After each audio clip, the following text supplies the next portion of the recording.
پیش ہے کشمیری میں تازہ ترین اپڈیٹ۔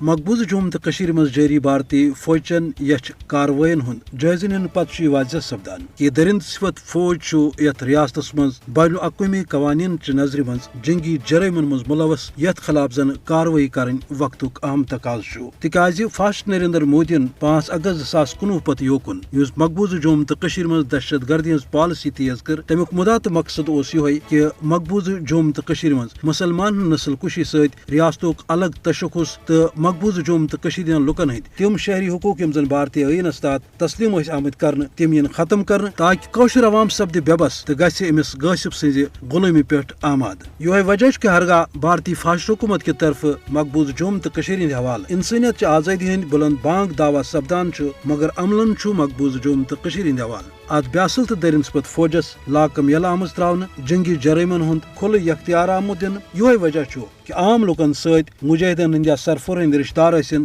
انسانی حقوقن ہند کارکن ٲسِن صافی تمن تشدد سپدان تم جیلن تو عقوبت خانہ مز نہ صرف بند کرنے بلکہ دوران حراست کتیا لاپتہ تہ آمت کرنے۔ مقبوضہ جوم تو مز بیاسل بھارتی فوج کی طرف قتل جرائم لوٹ مار تو بستی تاراج کرنک سلسلہ جاری یس زن جنگی جرائمن ہز اخ بدترین شکل یہ وجہ کہ بین الاقوامی تنظیموں دیت کئی لٹہ آز تامت پنن رپورٹن مز مقبوضہ جوم تو مز تعینات بھارتی فوج جنگی جرائمن ہند مجرم قرار تو آئی امہ حوالہ کتیا دستاویزی رپورٹ تہ بناون۔ ضرورت امہ کتھ کہ عالمی برادری کر یکسو سپدت مقبوضہ جوم تو مز بھارتی جرائمن روٹ کرنے خاطر تو فاشسٹ بھارتی حکومت خلاف کاروائی کرنے خاطر عالمی سترس پہ مضبوط اقدام تاکہ معصوم کوشر امہ ظلم نش بچاؤ تو یت برحق عوامس ست سپد عالمی وعدن تو قراردادن تحت انصاف۔